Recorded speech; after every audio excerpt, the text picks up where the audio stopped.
That's it, man. We're live. We are live for the world.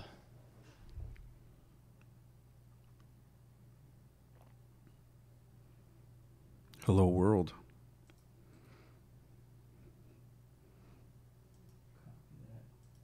Here we go. You know what? Make it easier. I'll put the share link right on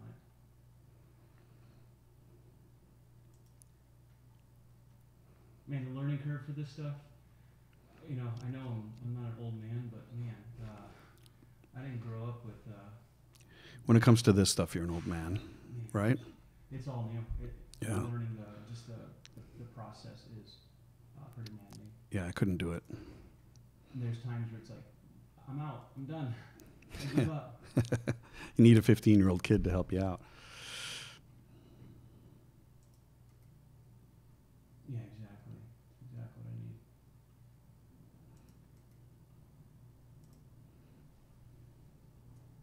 All right, so they can click those links.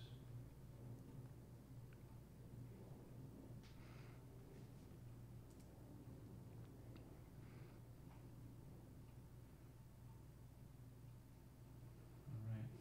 So in the future, when we're doing our podcast, I'm just kidding. People can actually chat in, Okay. and then we can respond. So Yeah, so if there's questions. Questions, answers, type Okay. stuff. So. Or the trolls to tell me how wrong I am. The trolls. Sweet. The FDA to jump in and tell us why we're all heretics. The Heart Association.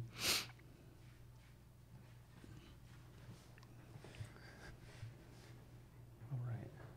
So, and then the nice thing about YouTube is the archiving is so much better. So, you know, the videos are just so much easier to find.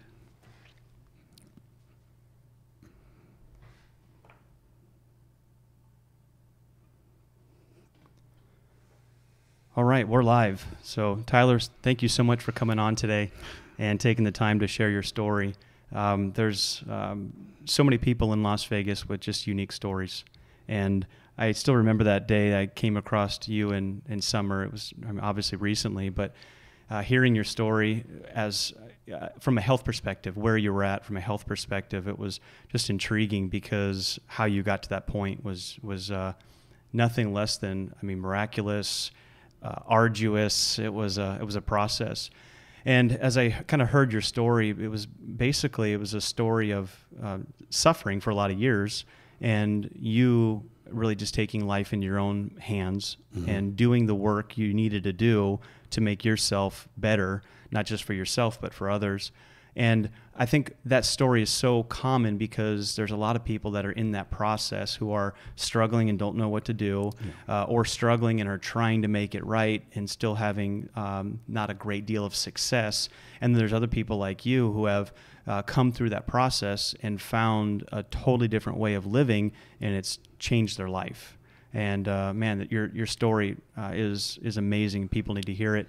But to get to where you're at now, we have to kind of understand, you know, the origin moments, those things that led up to this. So at the Origins Life podcast, we like to start at the beginning, our upbringing. So, and obviously tying into your health, how you were raised and the way you were taught to live has everything to do with what you believe now. Yes. So, so we try to make sense of life as we find ourselves today, in light of those shaping influences in our early days that make us into the person we are now currently. So the Origins Life podcast always starts at the beginning. So let's start from there. Let's start with your childhood. Let's go from birth. Yes. Actually, I was a very weak, fragile, small child, sick a lot.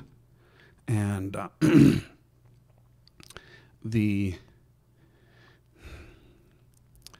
the lack of education in my parents as far as how I ate made me more ill. I was born with a disease, but nobody knew it. I was born with celiac disease. I now have type 1 refractory sprue, which is an advancement of celiac disease. Type 2 is the next level. There is no level after that. It's death. So as a child, I was ill, but no one knew why. And so I grew up in the forests of Canada, very active. I was very small, but still participated in athletics, played rugby, played volleyball, some boxing. I had a headache every single day and didn't even know it. And the reason I didn't know it is that when I said I had a headache, it was crippling, like I'm throwing up from it, migraine type. And I thought that was a headache. But it was until I got clear in my head and the headache removed that I realized I've had a headache my entire life. And now I'm kind of a wimp when I have a headache. Yeah. Probably like I should be. Like the amount of pain that I was in as a child was so normal that I didn't recognize it as it truly was and just pushed through. And what I was eating actually was poisonous to me. I'm allergic to gluten, as all celiacs are, but I would go for weeks, if not months, with zero protein intake. My mother made her own bread. My mother had her own garden. My mother was doing as she was taught as far as what is healthy and animals, protein. It was all about the carbs. Fat was bad. Fat was the enemy. Fat was going to kill you. So I grew up on grains, which are poisonous to me, lots of inflammation, and I also ate a large amount of food and stayed small and could do a lot of muscle wasting. Even though I was underweight, I could lose 5 pounds in a week of pure muscle because it was pure muscle. I had no fat on me. Some things would upset my stomach where I'd be ill and thinking I had the flu and consider it the flu and maybe even be medicated for it when I didn't, in hindsight. There were times when I would have, I had basically a chronic fever, and there was times when I had a really high fever and I'd go to the doctor and the doctor would prescribe me antibiotics because I was obviously ill, but I wasn't ill. My immune system was just attacking me. And so the antibiotics would make my microbiome and my intestine worse. So basically I was, with good intentions, abused health-wise my entire life. And I thought I was doing the right thing. I immigrated to this country through an athletic visa. I was always, I guess you could say, fit. So you migrated with your family then? No, just on my own. Okay. Yeah, just me. Okay. The rest of my family's in Canada, Okay. and then my family in the United States came from the United States. Got it. Okay. I came down as a single man.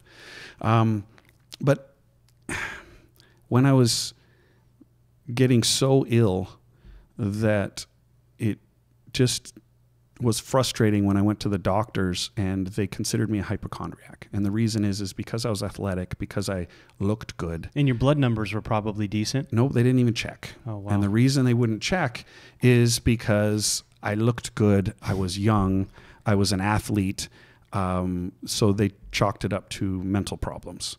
And I'm not disputing that I didn't have mental problems, because when you are that sick and in that much pain, your brain chemistry is off. There's depression. There's a darkness there. There's problems with anxiety, with relationships. There's problems with shame that comes up that doesn't seem to make sense to what you're doing in life. You can feel absolutely horrible even when you're doing the right things and looking around you at life. Well, that's health related. And so when they told me I was crazy, it actually was pretty easy to buy, because a lot of times I felt crazy. And so I would leave there believing them. And then a retired doctor, Graham Wilson, shout out to him, he saved my life, in my early 30s, in and out of hospitals. My medical records are thick, because when I got sick enough to be hospitalized sometimes. And still, they would look at the blood and go, well, yeah, the blood's off because you're sick. But I never got diagnosed with the condition until Graham Wilson. I went in to see him, and he did not take insurance. He said, you fight with the insurance afterwards. I'm going to treat you. I'm going to work for you, not the insurance companies. So it was very expensive. I wrote him a blank check to find out what was wrong with me. And he diagnosed me and saved me by doing biopsies and finding out that I had no villi left in my intestine, and I was very malnutritioned. and dying. So what he did is But willing to help, which at that point you hadn't had anyone to help you. No one to help me. Nope. I did go to different specialists and did not get anything but confusion or guesswork from them. After I got diagnosed, I also continued to go to specialists because I damaged myself so bad that I had no villi left in my intestine. I was malnutrition no matter what I ate, and very, very high fevers, which is very muscle wasting. Just very susceptible to inflammation from food. Even when I was trying my best to dial in my diet with the education that I had from myself, the doctors, what I studied then, ill, very ill. So he over-medicated me, as most doctors are trained to do, but he did save me. So I was on a lot of growth hormone at the time, injecting that so much so my hands were constantly swollen to be able to grow back the villi in my intestine. He was not afraid to prescribe whatever he could. And he was also a proponent of getting off medicine eventually. Great doctor. But I was taking so many pills, so many injections. My hormones were flatlined. So he immediately put me on hormone injections as well and sterilized me from then on. But he needed to do drastic things to reverse how bad I was. And since then, I needed to study, and I needed to, partly because he retired, but I needed to study for myself. And one of the reasons I really came to that conclusion is I'd go see a specialist thinking, well, they'll have answers. And they did. They had answers on their specialty and their specialty only. But which involved just more pills, more drugs, right? Yeah, more drugs, as well as and if there was lifestyle changes, I was willing to do those lifestyle changes would be recommended to me for only that specific thing that they specialize in. And it's honestly not their fault. That's how the system works. If you carry a hammer, as they say, everything looks like a nail. Right. I went to the Cancer Institute and was told that I had cancer, for sure, cancer. They were just going to narrow down which of these 5 cancers before treatment, and they narrowed it down to 0 because I didn't have cancer. But that's the kind of mistakes that were being made by the specialists, is that I was such a mess, and they see things so narrowly that I'm not blaming them. It's the system that we're all given. Yes, it just doesn't work. But that woke me up to being my own doctor. Now, I still have doctors. I go see doctors. I can't prescribe myself anything. I can go get IV nutrition, but the IV that I get for IV nutrition is my prescription. The doctors that I have are cooperative. If I want to get my hormones checked or any blood work done, they're cooperative. I don't need them to be a specialist anymore. I don't need the best doctor anymore. I need a cooperative doctor. Because when it comes to my condition, I know more than they do now. And that's not a braggadocious thing to say, but I'm putting in hundreds of hours into studying my condition, and they might have touched on it in medical school, maybe, probably not. Yeah, our whole system, and for those who are listening, we're bringing up a lot of health topics, and for a lot of people, they just feel that, the doctors, the healthcare system, the health insurance industry is it's the best in the world, and we'll just go there and in doctors we trust. Yes. And that is... it has its advantages and it has its disadvantages. Yes. And what I'm really learning in my own kind of study of this and exposure is that our whole system is set up for acute care and not chronic care. Chronic condition. Yes. So the doctors are great when you have a broken leg. Absolutely. They're great when you have, a medical emergency. They can save your life. They can save your life. And absolutely. But when it comes to these chronic conditions that you had been experiencing for all of your life, they have no ability to be able to diagnose it properly, because what you're saying is the system is so segmented. You have to go to a specialist, but sometimes they're interconnected. You have to know several different areas of expertise in order to treat one thing. Right, and that's that. I don't know what the answer is on fixing that. I'm not even knocking it really. It's just something we have to be aware of and face and take our own personal responsibility in our own health. I'm not knocking doctors. I mean, when I walk in and they open the file to see what my name is, They do what they can and they leave. They're not going home and studying more. They're not looking at my blood work for more than a few minutes.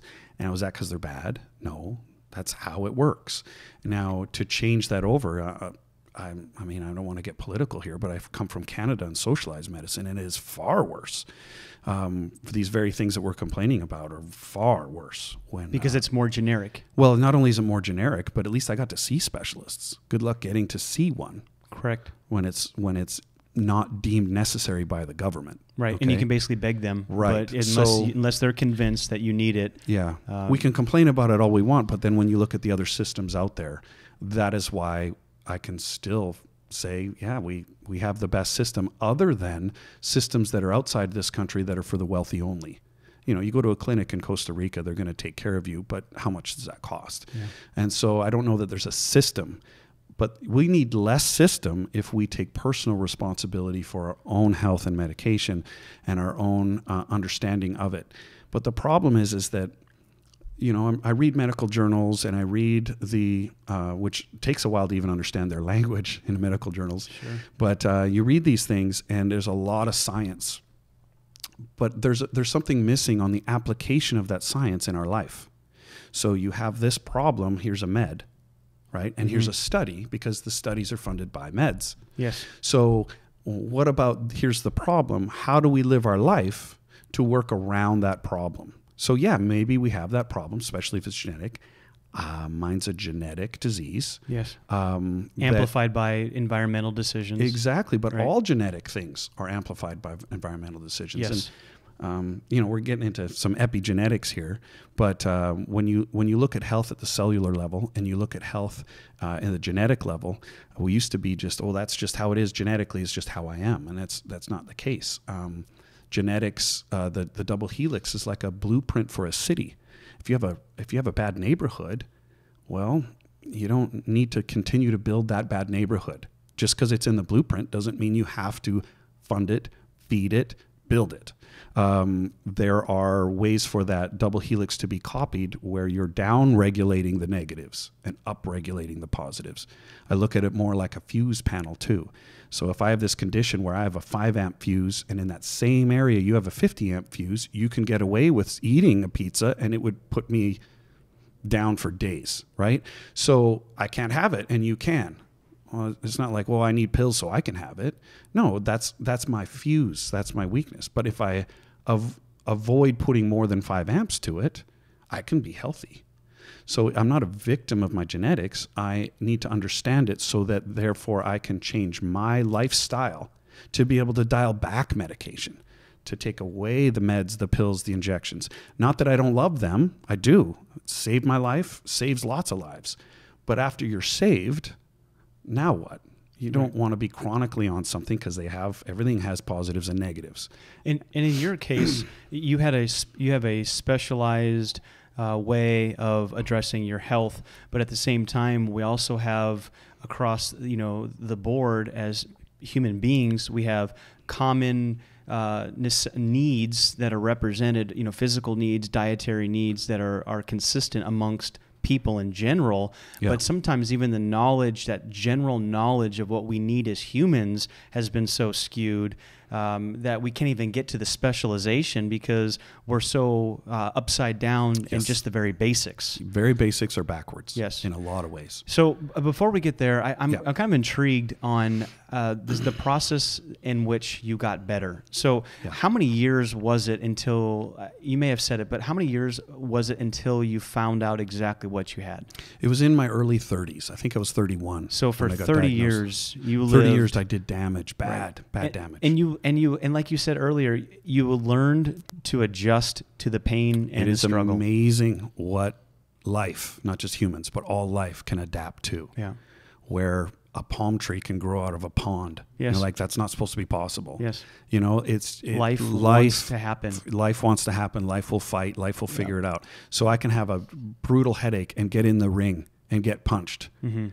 And other people would think that's crazy. But when you're used to something, when I did see Graham Wilson, he said, when he finally did proper blood work, he said, I don't know how you even got here. I don't know how you have children. So I have 2 daughters. Yeah. Thank goodness I had them before I got diagnosed because the meds ended that. Yes. But he said, I don't know how you're not supposed to be able to have kids. You're not supposed to be able to even walk in here. These levels right here are beyond an obese woman's levels. Wow. And you're a lean man. Like, this doesn't make sense. If I had these levels, I would be crying in the corner in the fetal position. So what he got from that is, he says, I'm not saying, oh, you're a tough guy. He says that it was like that always. Yeah. And I adapted to it to be able to function in life.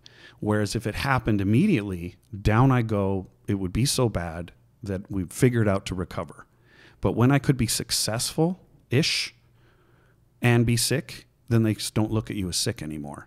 They look at performance as a marker for your health. Yes. And that is not true. You can be a world-class triathlete and get type 2 diabetes or have a heart attack or any of those detrimental life expectancy health problems and have trophies on the shelf. Your car can be held together by super glue and duct tape. Yeah, and it could win the race. Right. But it's not longevity, healthy. that's not going to last. Not healthy. Yeah, exactly. It's going to end up as the debris on the 95. So it's just one marker. It's not a marker to ignore, but it's only one of the. There's systems within systems within systems, and this is a good time for me to say, please, anyone that is listening to me, listen to me with, yes, an open mind, but be very skeptical. Everything that I have learned is from the position of a skeptic. I constantly try to prove myself wrong because that's the way I'm going to find a better way. And what I know now, in a year from now and 5 years from now, it should be tweaked. It should be advanced. Some things I may be doing wrong, and I wholeheartedly believe they're right, because if I believed that when I thought I was doing the right thing. I don't take my passion for a lack of humility in this area. I am learning, and that learning never stops. And when it does, that arrogance of like, I know now. Well, yeah, I know a lot for me, but to be able to learn enough to be better at applying it is what I'd like to do. And not just for my own life, but for things like this, to be able to share with people so that they can open their mind to, yes, I do need to study, but what? And you just go on the internet and study health. That's not going to help, because thousands of things come up and most of them aren't right. As everything like that you have random searches in, it's a needle in a haystack. But if I can help someone by pinpointing what they should study and, save that for the end on maybe some people to look at that are the leading people in these areas, that are winning the Nobel Prize, and yet people don't even know about it. Right. The medical community and the scientists are doing amazing things, but again, they do it in their lab and they get results. The disconnect is, what do we do with those results to actually have them affect our lives? How can we use that information? How do we apply it? And that's missing. I mean, we have this information. You go to medical school, you learn this information, you pass the test, you become a doctor. And yet I talk to doctors and I was like, oh yeah, I learned that in medical school. Well, why are we not applying it? Or why are you actually doing the opposite? And it seems like it's the first time they've really thought of it. It's education for education reasons. Mm-hmm. And yet they really signed up to be a doctor to be able to apply it and help people. Yeah. And that's missing. And this is a very obvious question, but for those who are listening, and maybe this is all Greek to them, for however long we've been here as human beings, excluding the last 200 years, what has been our primary way of staying healthy? What was a few of the primary methods that people have relied on for however long we've been here to stay healthy? Well, it would depend on what part of the world. It would depend on some superstitions. It would depend on some religion. But there are some very fundamental things that are global. And I think there's a lot to be learned from, what would you call it? I guess instinct. And that what a bird does, not a big thinker, or what a lion would do, those kind of things. And what are they doing to get healthy? And so what would people do without this science? They would probably do something very similar to what everything does for health. And that comes down to fasting. That comes down to avoiding chronic stress and dealing with and having a life with acute stress and adaptability. But what you ate would be more seasonal, so cycling different foods. So yes, maybe you're getting too much of something, but in 3 months you're not going to get enough. So allowing the body to be able to adapt, allowing the body to be able to do what it's supposed to be able to do. We carry fat for a reason. We have a vast storage of vitamins and minerals in our body, but they're not moving, they're not doing anything because we don't give them a reason to move and do things. So I'm a big proponent of fasting. Fasting allows the body to calm down, to shut off certain things, upregulate and turn on other things, and have what's already in us move around and do its job. Allows the immune system to be very accurate. Instead of dealing with chronic inflammation, you're dealing with acute inflammation. You're dealing with acute problems where the body can actually do what it's supposed to do. And so it's not taking in something that fixes it. It's actually reducing what you're taking in to allow the body to fix it. I'm a big proponent of the fasting focused lifestyle. And this is, back to my story, is that I ended up going to a keto diet. And my inflammation markers came down. My blood work got better. I was so much healthier. I quit having muscle wasting problems. I completely eliminated hypoglycemia. Headaches were gone. I can say. How long did that take before you noticed those changes? Actually, some of the changes were right away. The thing is that things aren't really a yes, no, on, off, 100% one way or the other. Everything is dialed in and takes time, right? So when I would feel fantastic, I thought, oh, I've arrived. And then a month later, I feel even better. Or another little problem, go, wow, I'm better. And then 3 months later, it's like, wow. And so each time I'm thinking, hey, this is great, it gets better. And it's just a dimmer switch getting dialed in over time. And so it's still happening. It's still happening. Yes. Exactly. It's still happening. And so what will I feel like in a year kind of a thing. But also, it's also happening in different parts of the body at different speeds. So, the brain would be the slowest. And I'm noticing some chemical and some brain changes and noticing some increased patience. I'm noticing it decreases in fears, decreases in anxieties. I don't necessarily need the psychiatrist or the therapist right now.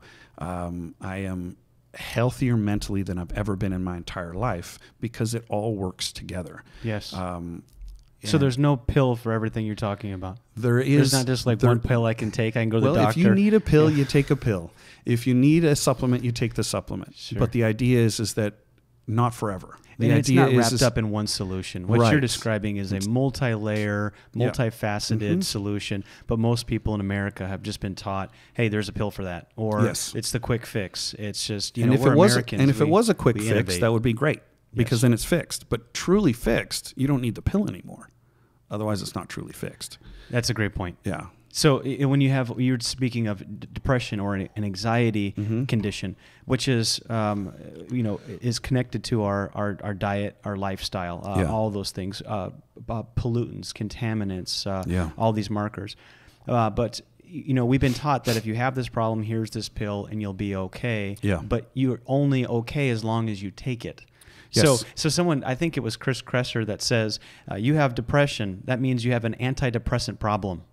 Because the solution is, here's your pill. Right. So because you have depression, that means you don't have enough antidepressants, so this pill is fixing it. Yes. But like what you're saying, it's just putting the Band-Aid or putting the duct tape on the car. And you need duct tape and you need Band-Aids in life. I don't want to be anti-meds. I was on psychiatric medication because I was, for a very short period of time, but I had so much anxiety that I could not actually talk to the therapist because I would start actually shaking, dealing with some things in my life that are not necessarily health related, but now I know that they are, because I was chemically unhealthy.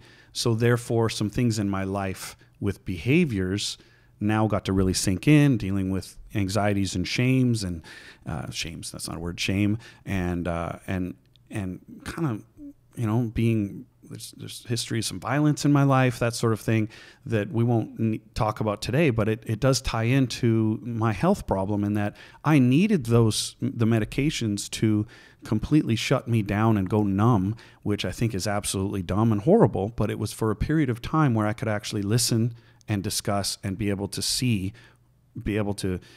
above myself at what behaviors and why, and be able to talk to a therapist, which I fired 5 of them. The 6th one actually worked. A lot of therapists out there, they wanted to just remove my morals or my values, so therefore I have no problems.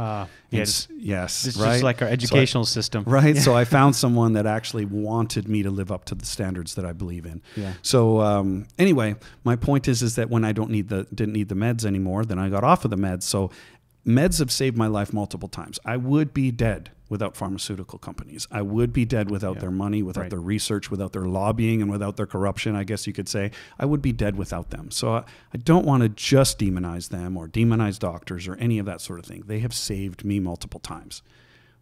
But the idea is when you take medicine into your own hands, you can dial back the need for that. And you can dial back the servitude you have to your meds, including your servitude or your reliance upon natural meds, supplementation. Excellent, love supplementation, but that's another thing that should not be a chronic issue, going on and off of them. We need to be off of them for our body to be able to do what it's supposed to do. We needed them because it wasn't. So what was the problem that we needed them in the first place? Mm-hmm. So that takes effort. And I want to get to this, and that is that if you are going to spend any time, and there's a lot of people that don't have any personal responsibility, they still spend plenty of time on their medications. So they go to the pharmacy, they go to the doctors, they got to get their pills right, and they set those all up. But also people that are relatively healthy. They're going to the gym, they may be paying a trainer and a nutritionist and doing all these things. People that are athletes have these coaches. So if you were to say someone puts in 5 hours a week of time into their health, even if they're doing it wrong, it doesn't matter, but about 5 hours. I don't think that's excessive number. I really don't. I know you put more time in than that. I put in more time than that. So I'm dumbing it down. But the guy that's got type 2, that's obese, has a Beep Beep cart in Walmart, that's probably 5 hours a week into his health as well. Yes. But it's completely irresponsible and following what the doctor has to do to counteract him abusing himself. And this knowledge is on the fringe, you know. Yes, and that's the problem that we're having right now, because it's not the common wisdom. Right. Yeah. And people say, "Oh, I don't have time to learn this." Yes. Well, if you have 5 hours you're putting in, and then next week you only put in 4, and an hour of that is study, wow, where are you in a year or two? Right. Right. So where are some places that they can go to get that information?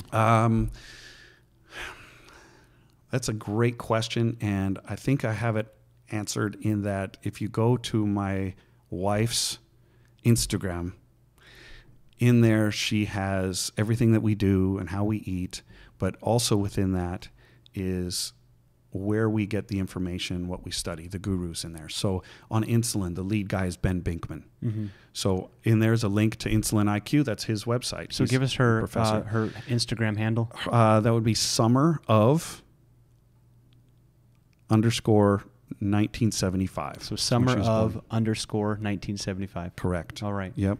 And there's a link in there to at the very top to an introduction of what we're up to, and oh, by the way, everything's free. We'll never monetize any of this. Mm-hmm. Is that and then also at the bottom of that introduction is people that we have researched.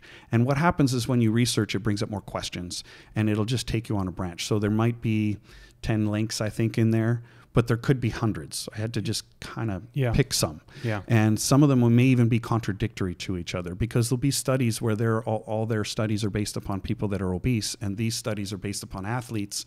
That doesn't mean that you can't learn from both of them and take what you need that applies to you. Absolutely. If I could just add one more layer to that resource, and first of all, I should start with this.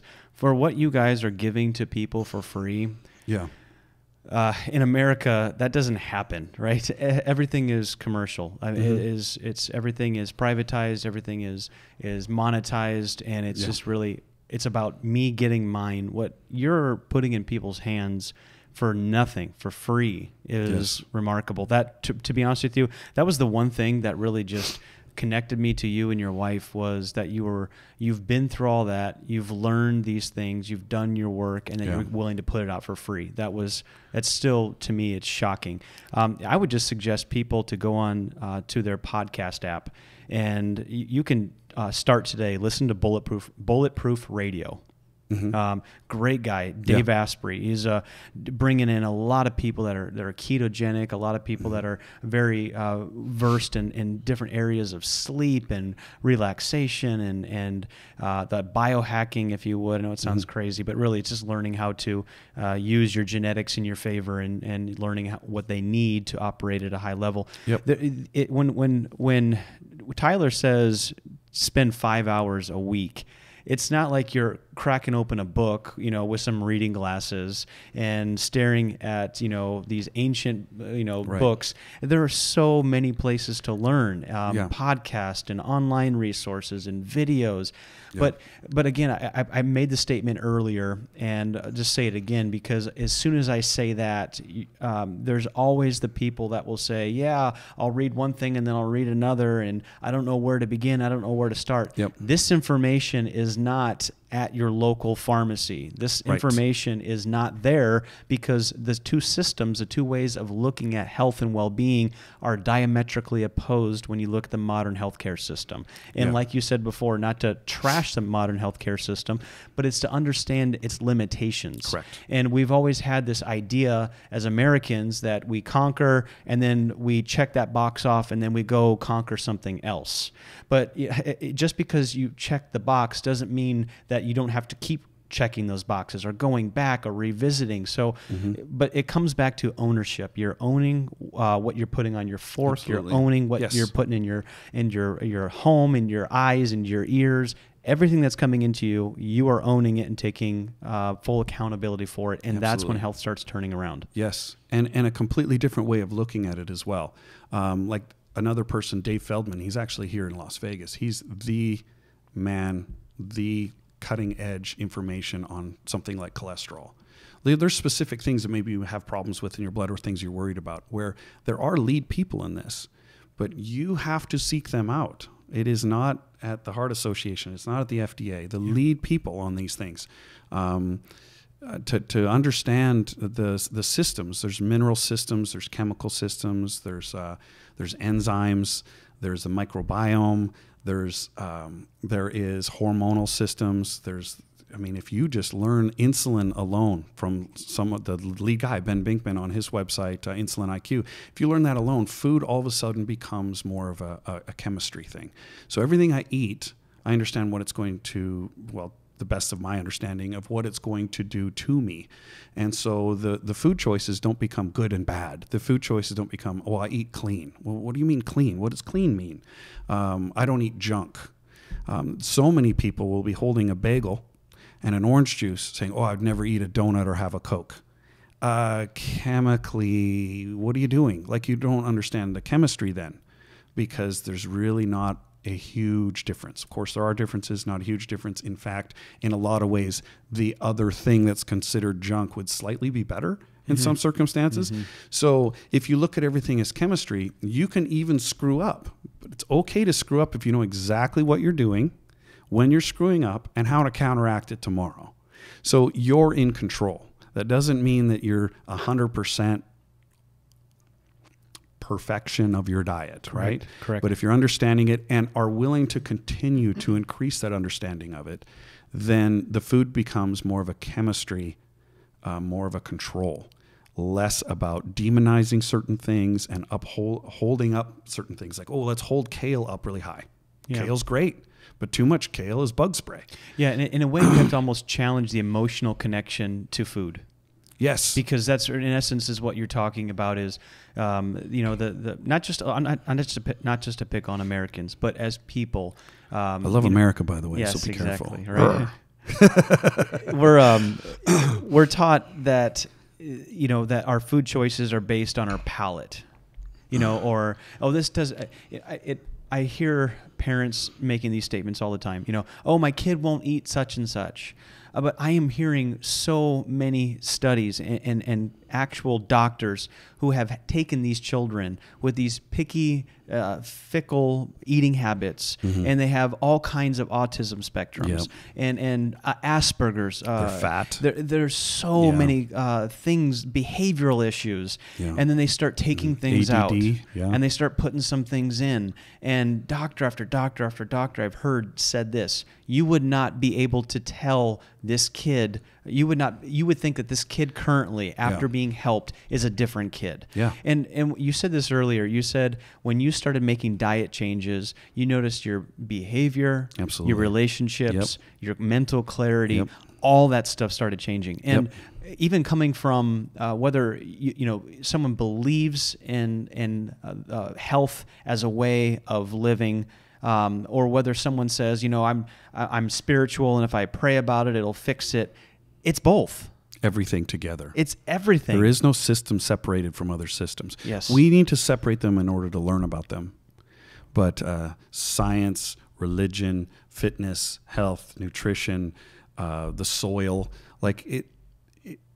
everything affects everything. Yes. Now, I realize that if we all tried to learn it that way, it's just boggling, right? Mm-hmm. It's very humbling. But we separate it to learn it. But then the problem is we keep it so separate that then how do we apply it? And if systems are within systems, what if you have 4 systems that aren't working correctly, but it all stems from the one that you go, oh, well, I have to do so much. Well, do you? Because if you really simplify it down, and you can be better at simplifying things, the more you understand.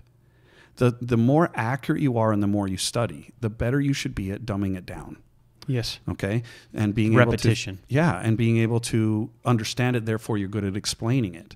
Well, to all the med students out there, if I talk about cellular respiration, I'm not going to go crazy into it for an hour because everyone will go to sleep. But to understand it the way they do to pass the test, well, so what? Now what? And to be able to have that application and simplify it and dumb it down to be able to apply it in life is so important. And the dogma of good and bad food, that you talked about children and how many children are walking around like, oh, don't eat candy, here's fruit snacks. Mm-hmm. It's the same thing. Yes. Or I would never let my kids have soda that has fructose in it. Here's 4 apples, enjoy. It's fructose, you know, and I'm not saying that apples are just as bad, but I'm saying that lack of understanding is you have how many kids have type 2 diabetes? It's insane. Yes. As a child, that should be impossible. And from parents that think they're doing the right thing. Right. But it's because we have put food into good and bad instead of what is it? Chemically, what is it? And what does it do? How does it affect our hormones? And the hormones and the chemistry are so important. And if all we focus on is calories and completely be blind to the rest of it, then you can be very malnutritioned from lack of calories and still be a fatty. Right. Because your hormones and chemistry are off. Yes. Now, it doesn't mean calories don't matter, but everything matters is my point. And see everything as a skeptic and see like, oh, this is good for you. Is it? This is bad for you. Is it? Or is everything have its pros and cons and there's a balance to everything? And if with that balance to everything, for example, what I do is I would be, well, I want to gain muscle, but not gain fat. Well, do I expect that to be 100%? That's impossible. But what if I dial it in where it's 80%? When I put on a couple pounds, is that 80% muscle and only 20% fat? Then I'm winning. And then if I go catabolic and want to lose and lose those 2 pounds, if it can be 80% fat and 20% muscle, over the long run, I am getting to where I want to be. Now, is it the quick fix of bulking and cutting and that kind of thing? No. But when you understand that it's a balance, then you're just upregulating or skewing it one way or the other. And to think of things as 100% this way and 100% that way, you're going to be wrong. And to think of things as this is 100% bad for you and this is 100% good for you, you're going to be wrong.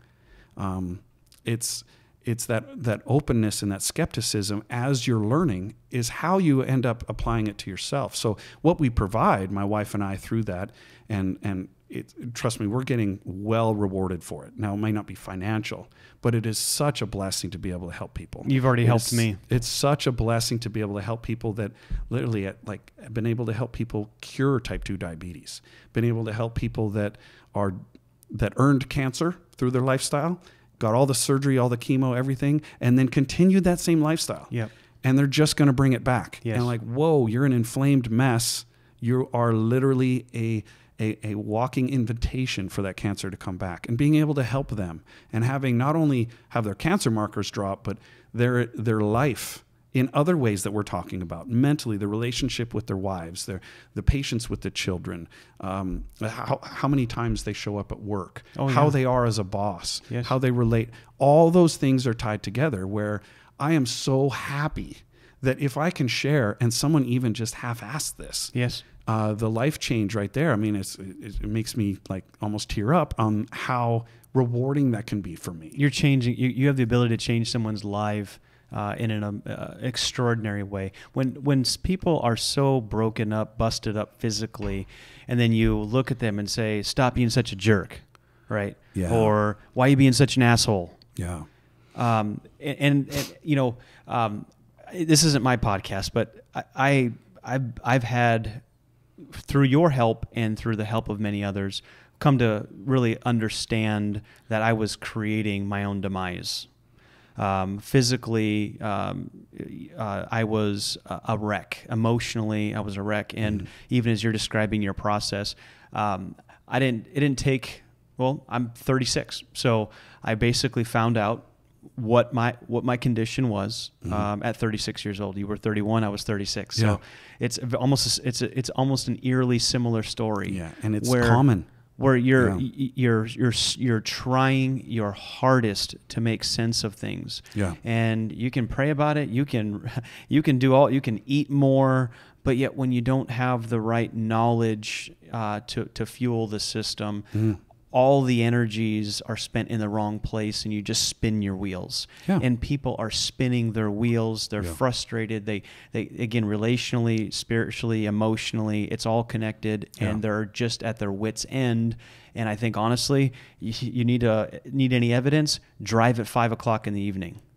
Yeah, the anger. I mean, just absolutely. Yeah. I mean, honestly, when you have disrupted gut microbiome, and there's all this toxin in the body, and then you add stressors, and then you add addictions and poor diet, and then now they're in a stressful moment, and now they're doing something crazy. And hangry because they run on sugar all day. Like all these things are together that are not just the health affects the family affects the neighborhood affects the country affects the globe. It is we can't separate it all. But I'm so glad to be able to be here to talk to you and also see this. I get excited and passionate about this, and if we can inspire people to study for themselves as they can. And I want to make that seem easier, because I think a lot of people make studying or working out or something larger in their head on purpose, so that they go, well, I don't have time for that, or I can't do that, or that's too much for me. I can't be in the gym 6 days a week. I am in the gym twice a week. That's it. And it's because I have a very full life. I'm a busy person. Our couch stays new. I don't sit on the thing. It's good. I don't have regular TV. It's not because, that's the better way to live. I am busy. My kids are busy. I'm active in lots of different ways. So that if I have time to go to the gym twice a week, great. If you have time to go once a week, great. If you don't have time at all but can go for a walk, great. Again, you make choices, but those choices need to be conscious choices of what you're doing. How do you make a choice without that education? And that education is not daunting either, because the way that I study is that I'll be at work, and I might turn on a YouTube video, put a bud in, and go about my job. And I might be able to put in some days none, because it takes focus on some days at work, but some days it doesn't. It may be tedious. I may be alone. I might be inspecting for sooty canker in trees or something, and I'm walking for hours. The videos, the podcasts, the information is there. And then there's sometimes when you're like, okay, well, I'm going to pick up a book. Okay, put the vampire romance down as poisonous, and pick up a self-empowering book or something on science. Sure, but also fire up the website from Ben Binkman and learn about insulin. Like, okay, that maybe takes you half an hour to read it, but that's going to lead you to a mentality of what to study tomorrow, because it's going to give you some questions and go, okay, well, he talked about autophagy. I don't really get that. Let's look up the word autophagy tomorrow and listen to a few people. Yes. It's not this, oh, I got to go to med school. I don't have time for that. Yeah, you do. If you watch TV at all, you have time for it. Yes. Good point. If you have a 2-minute conversation with somebody, do you have time to do 50 squats, just air squats, 50 of them? Right. Right? Yes. So the excuse that I don't have time is not valid. It's not valid. It's not valid. You'll find time for what you believe in. I study a lot. Right? And I'm not expecting other people to study as much as I do. I am weird. I'm a very curious person. But you do need to take ownership of your health and study for yourself as much as you can.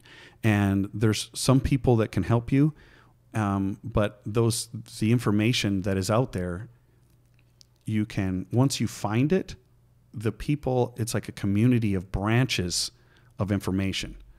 Right. So if you're looking at Dave Feldman on cholesterol, what's the link underneath there? Oh, well, it happens to be another guy on cholesterol, and it happens to be another guy on cholesterol. And let's see the arguments. Let's go back and forth. Let's see what the FDA says. Let's see what makes sense. Let's see the stats and the models. I'm like, oh, that's so boring. Well, not if you have a fear. Not if you have the doctor told you you're dying because your cholesterol. Your life depends on it. Yeah. And don't worry about cholesterol. But anyway, study it so that then you can, sometimes you study it and find out you don't need to worry about it. Right. Sometimes you study something like insulin and find out, like, I do need to worry about it. I literally am causing myself to have a metabolic syndrome, or causing myself to be constantly inflamed. I'm causing myself to not be able to get into ketosis or autophagy, all because now I understand insulin, and it changes all kinds of things. And then other things that you're worried about, like cholesterol, that everyone seems to be worried about because of the doctors scaring you and giving you lots of statins, which are horrible, is that when you learn about that and go, okay, what do the numbers mean? What do I need to worry about? And is it cholesterol, or is it the cholesterol and a combination of these other things that if I take care of those with my lifestyle, the cholesterol is no longer something I need to fear? Well, guess what? You're sleeping better. You're more comfortable. You're not worried. You're not trying to set appointments with specialists to give you more meds to lower something that isn't necessarily the problem. It's just a flag of a problem that you really need to fix. Yes. So, yeah, we're not. And with these podcasts, and we're going to wrap up here in about 5-6 minutes. But I guess this is a good opportunity to kind of tell everyone what I'm planning. But I'm with Under Origins Life. We're looking at creating a health coaching aspect of what we're doing. Yeah. And I have a whole lot to learn. Obviously, you're much further ahead of this than I am. Health has always been a passion for me, but really more than that, it's been people. Even as a young person, I've always wanted to help people. Mm-hmm. And, working in church environments was really just, much of that was born out of who I was as a person wanting to help. And in those systems, we focus on one thing. It's almost like it's in the medical profession. They focus on a few things. These are remedies. In the spiritual sense, it's the same thing. Here's a few remedies. If you do these things just over and over and over and over, you'll fix yourself. But they have to merge, the best of both worlds. So we're getting into health coaching. So Origins Life is going to have a spiritual emphasis, a wellness emphasis, and then a community emphasis. So all those three being present, and looking at starting a new podcast, and having people like yourself on, and others that are very knowledgeable and can help people. Because what you're describing to much of the audience, really, I think it brings people to this point of, where do I go? Who can hold my hand through this process? And we just need to be connected to more people who are willing to kind of hold our hand at some point, and say, look, I know that you've been taught this, but let's look at this. it's more of the emotional connection than it is the informational connection. So trying to create places where people can come and find information that they can start using to start taking ownership of their own lives. Yeah. So we're looking at starting a new podcast, and I want this guy, Tyler Palmberg, to be a help. I know he's a busy guy, but and no pressure, but yeah, just it's there. You have an incredible heart to help people. Yeah. And to find people like you in this city is a needle in a haystack. Oh, thank you. So you and your wife both are genuine, loving, caring people, and being around people like you makes me much more whole, and so cool. more than just physical. So Thank you. So in the last few minutes, I know these things could go on for a long time, and in that feeling of we have so much more to share, I want that to eat at you and motivate you to come back when I start the second podcast to get the health thing going. I will come back because a lot of things that we did talk about today are more of a mentality and a general understanding. But before I go, I do want to be able to have someone that is listening if they want to take notes, because we talked about things that may have sparked their curiosity, like keto, words, autophagy, these sort of things. But there's some things that I have here for notes that we didn't really get to. Great. But we can at another time. Okay. But for now, if they study, I would say grab a pencil and write the word keto down and type it into the search engine. Type in the word autophagy, put that in the search engine. Spell that for them. AUTOPHAGY, autophagy. Okay. Discovered in 2015, Nobel Prize in 2016. This is not bro science, but this is the latest science. Hormesis. Hormesis is the adaptability to acute stress and how to upregulate your mitochondria, and therefore you're a more powerful cellular leveled person. And that's truly how to upregulate your metabolism and make yourself a healthy monster to be able to deal with the problems, stresses, pollutants, these kind of things in life. It isn't from avoiding stress, but actually understanding how acute stress, not chronic stress, but acute stress can help you. Epigenetics would be another one. And that is how the misunderstanding has been there with the double helix, then what they would call junk DNA, which does not exist. There's no such thing as junk DNA. All that DNA has a purpose. We just may not know what that purpose is yet. And you are not a victim of your DNA. Yeah. You need to understand it so that you can live differently, so that you're not held captive to. Yes, thank you. Captive of it, but also when you get into epigenetics, you don't want to pass on your hereditary problems, and you actually can manipulate that. I'm really excited about that because my daughter actually has my condition, but because of my education, she's a very healthy person that is not damaging herself. It's transferred to generations, right? But which the grandkids, it's not a 50-50 shot they'll get it, because if you understand epigenetics and her living in a way where she is down-regulating those problems, it may be more of a 90-10. So a 10% chance that they get it. And then the next generation, it's lower and lower until it's no longer a hereditary problem. Nice. And that is something that's also quite new, but that's what they learned from stem cells, because stem cells have the helix in it, and yet the stem cells have no assignment yet. Mm-hmm. They actually have to get stimulated from an outside source to have a reason to become a blood vessel or skin cell. They need that. Okay. So if that's the case, then if that double helix and that genetics is being manipulated to become something, that's where they got epigenetics from, in that you can actually start to manipulate your DNA during the copying process, upregulating good, downregulating bad. And then understanding that we don't burn food. So looking up cellular respiration. And it's not exciting to learn cellular respiration, but you will never understand how to eat until you understand cellular respiration at the basic level. We burn ATP. Yes. We do not burn lasagna. Yes. Okay. Yes. Now we feel the lasagna in our blood, but that's not truly the lasagna, because in 2 hours and you puke, that's lasagna coming out. It didn't go anywhere. Mm-hmm. We cannot burn food. Okay. The food has to be changed, and it has to be changed multiple times. So you're going to glucose, and glucose going through 3 different modes of ability to go to ATP. We have no ATP storage, so the ATP gets used up. We have a way of generating ATP, and that's where our metabolism is.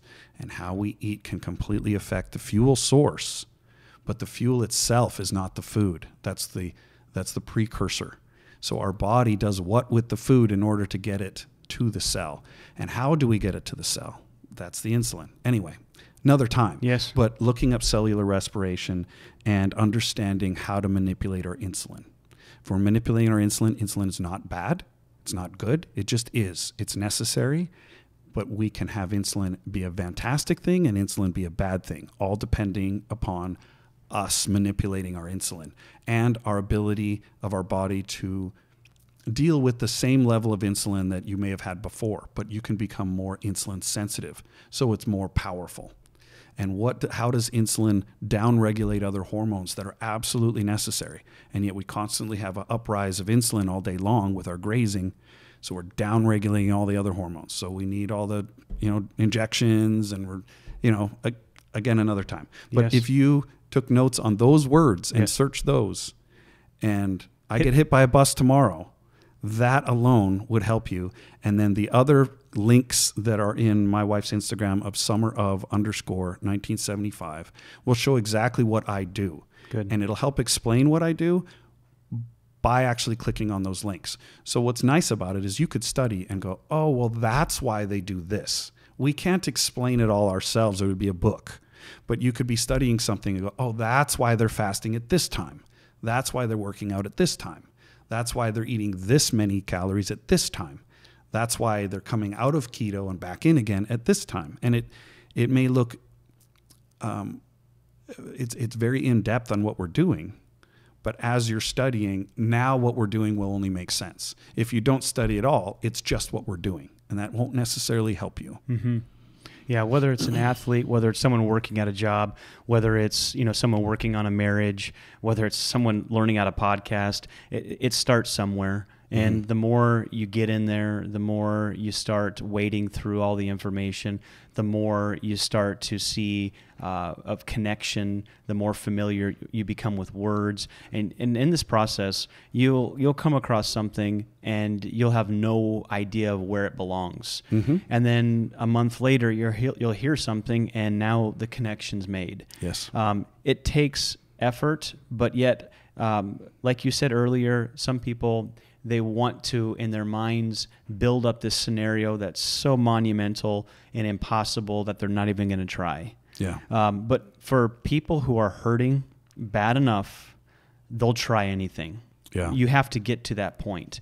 When you hurt bad enough, you'll try anything. And, you don't need my recommendation, my referral for this, because there's so much evidence, scientific evidence that proves what you're saying is true. Mm-hmm. But I was at the point of no return last year, and within the last 3 to 4 months, started making some changes. When I came across you, I was still eating 6 times a day, highly inflamed. Mm-hmm. I wasn't eating my grains anymore, but yet highly inflamed. Now I'm eating 1 time a day. Mm-hmm. I'm feeling much, much better. My fat intake is through the roof. Yes, good. I don't eat before I exercise, and I have an incredible amount of energy. Mm-hmm. I'm sleeping better. My mood's better.